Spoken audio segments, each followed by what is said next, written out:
Hi, Woodview family. I hope this video is finding you safe, happy, and healthy at home. I'm going to read you the true story of the Three Little Pigs by a wolf from the wolf's perspective.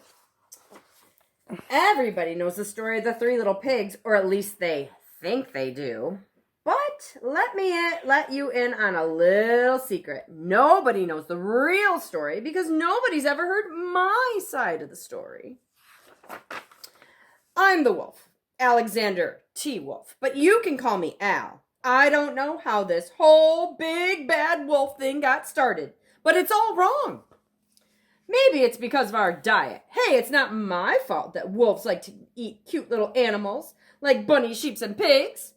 It's just the way we are. If cheeseburgers were cute, people would think you're big and bad too. Like I was saying, the whole big bad wolf thing is all wrong. The real story is about a sneeze and a cup of sugar. This is the real story. Way back once upon a time, I was making a birthday cake for my dear old sweet granny, and I had a terrible sneezing cold, and I ran out of sugar. So I went over to the neighbor's house to ask for a cup of sugar. Now, the neighbor was a pig, but he wasn't too bright either. He had built his whole house out of straw. I mean, who in their right mind would build a house out of straw? So, of course, the minute I knocked on the door, it fell right in. I didn't want to just walk into someone else's house, so I called, little pig, are you in? No answer. I was just about to go home without my cup of sugar for my dear old sweet granny's birthday cake. That's when I felt my nose start to itch, and I felt a sneeze coming on. And I huffed, and I snuffed, and I sneezed a great sneeze. Oops. And you know what? The whole darn house straw fell right down. And right in the middle of the pile of straw was the first little pig, dead as a doornail. He had been home the whole time. It seemed like such a shame to leave a perfectly good ham dinner lying there, so I ate it up. Think of it as a big cheeseburger just lying there. I was feeling a little better, but I still didn't have the cup of sugar for my dear old sweet granny, so I went to the next neighbor's house. This neighbor was the first little pig's brother. He was a little smarter, but not too much. He had built his house out of sticks. I rang the doorbell on the stick house. Nobody answered. I called, Mr. Pig, are you in? And he yelled back, go away, wolf! You can't come in! I'm shaving the hairs on my chinny chin chin!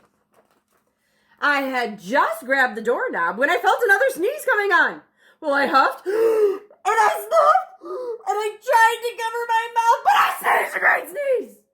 And you're not gonna believe it, but this guy's house fell down too, just like his brother's.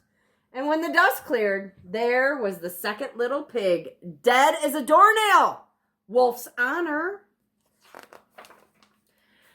Now, you know food will spoil if you just leave it out in the open. So I did the only thing there was to do. I had dinner again.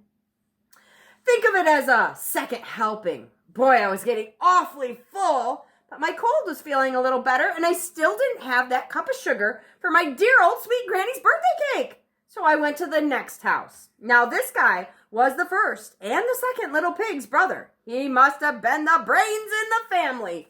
He built his house out of bricks. I knocked on the brick house. No answer. I called, Mr. Pig, are you in? And do you know what that rude little porker answered? Get out of here, wolf.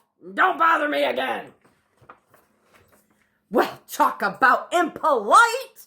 He probably had a whole sack of sugar, and he wouldn't even give me one little cup for my dear old sweet granny's birthday cake. What a pig. I was just about to go home and maybe make a nice birthday card instead of a cake when I felt my cold coming on. Well, I huffed, and I snuffed, and I sneezed once again. And that third little pig yelled out, and your old granny can sit on a pin.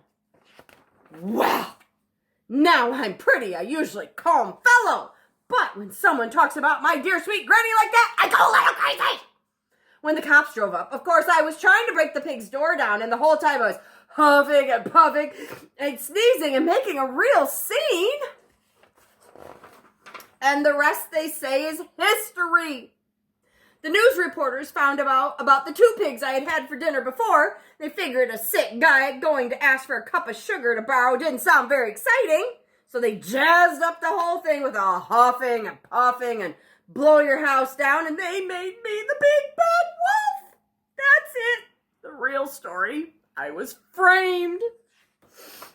Maybe you have a cup of sugar? The end. I hope you loved it, Woodview. Stay safe, stay healthy. Take care.